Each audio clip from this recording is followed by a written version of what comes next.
খুবই গুরুত্বপূর্ণ একটি নিউজ দর্শক। ভুল বিবৃতির জন্য দুঃখ প্রকাশ করেছে বিএনপি। নিউজটি ছাপিয়েছে আমার দেশ পত্রিকা দর্শক। চলুন আমরা দেখি নিউজটির মধ্যে কী রয়েছে। ভুল বিবৃতির জন্য দুঃখ প্রকাশ করেছে বিএনপি। গত বৃহস্পতিবার রাজধানীর নিউ ইস্কাটন রোডে বিশেষ প্রশাসন কল্যাণ সমিতির ভবনে বোমা হামলায় একজন নিহত ও একজন আহত হওয়ার কথা উল্লেখ করে গতকাল শনিবার বিএনপির মহাসচিব মির্জা ফখরুল ইসলাম আলমগীর এক বিবৃতি দেন। দেখুন দর্শক, মির্জা ফখরুল ইসলাম আলমগীর একটি বিবৃতি দিয়েছিলেন যেখানে উল্লেখ করা হয়েছিল যে নিউ ইস্কাটন রোডে বিশেষ প্রশাসন কল্যাণ সমিতি ভবনে বোমা হামলায় একজন নিহত হয়েছে এবং একজন আহত হয়েছে। তো সেটি নিয়ে এই নিউজটি। এরপরেই সংবাদ মাধ্যমে পাঠানো আরেক প্রেস বিজ্ঞপ্তিতে ভুল বিবৃতির জন্য দুঃখ প্রকাশ করে দলটি, অর্থাৎ কিছুক্ষণ পরে আরেকটি বিবৃতিতে দুঃখ প্রকাশ করা হয়েছে। বিজ্ঞপ্তিতে বলা হয়, ভুল তথ্যের ওপর ভিত্তি করে বিএনপি মহাসচিব মির্জা ফখরুল ইসলাম আলমগীর এক বিবৃতি দিয়েছিলেন। অর্থাৎ বিএনপির মহাসচিব মির্জা ফখরুল ইসলাম আলমগীর যে বিবৃতিটি দিয়েছিলেন সেটি একটি ভুল তথ্যের উপর ভিত্তি করে দেওয়া হয়েছিল, কিন্তু সেখানে প্রকৃতপক্ষে কোনো বোমা হামলা হয়নি। এসি বিস্ফোরণের ফলে ওই দুর্ঘটনাটি ঘটেছে, অর্থাৎ এসি বিস্ফোরণের কারণে দুর্ঘটনাটি হয়েছিল। বিজ্ঞপ্তিতে অনাকাঙ্ক্ষিত ভুল বিবৃতি দেওয়ার জন্য বিএনপির পক্ষ থেকে দুঃখ প্রকাশ করা হয়। এই ভুল বিবৃতির জন্য বিএনপির পক্ষ থেকে অনাকাঙ্ক্ষিত ভুলের জন্য দুঃখ প্রকাশ করা হয়েছে।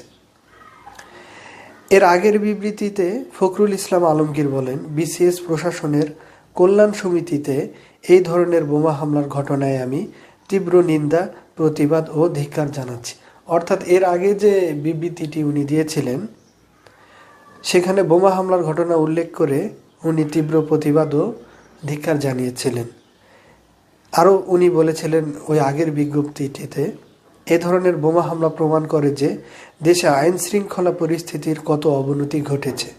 ছাত্র জনতার আন্দোলনে আওয়ামী স্বৈরাচারী শাসক গোষ্ঠীর পতনের পর দুষ্কৃতিকারীরা আবারও দেশে অস্থিতিশীল পরিস্থিতি সৃষ্টিসহ নৈরাজ্যের মাধ্যমে ফায়দা হাসিলের অপতৎপরতায় লিপ্ত হয়েছে। এ ধরনের হামলা এবং হতাহতের ঘটনা সেই অপতৎপরতারই বহিঃপ্রকাশ।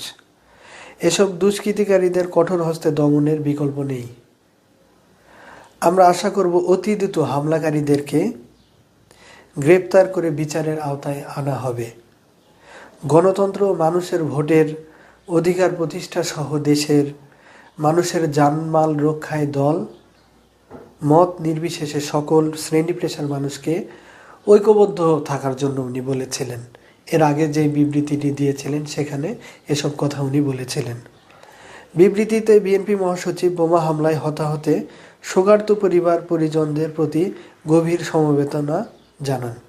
অর্থাৎ বিএনপি মহাসচিব আগের যে বিবৃতিটিতে জানিয়েছিলেন সেখানে বোমা হামলার জন্য উনি ধিক্কার জানিয়েছিলেন, নিন্দা জানিয়েছিলেন এবং আরও অনেক কথা বলেছিলেন এবং সেখানে হতাহত শোকার্ত পরিবারের প্রতি দুঃখ ও সমবেদনা জানিয়েছিলেন। কিন্তু আসলে দর্শক, পরে আবার আরেকটি বিজ্ঞপ্তির মাধ্যমে বলা হয় যে আসলে এই ধরনের বোমা হামলার কোনো ঘটনা ঘটেনি, সেখানে এসি বিস্ফোরণের কারণে হয়তো কিছু একটা দুর্ঘটনা ঘটেছিল, যার কারণে বিএনপির পক্ষ থেকে, বিএনপির মহাসচিবের পক্ষ থেকে পুনরায় বিজ্ঞপ্তি প্রকাশ করে ভুল বিবৃতির জন্য দুঃখ প্রকাশ করা হয়েছে।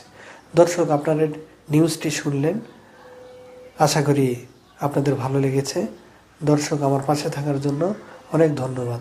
ভিডিওটি ভালো লাগলে কমেন্ট করে আপনাদের মন্তব্যটি জানাবেন। দর্শক, আসসালামু আলাইকুম।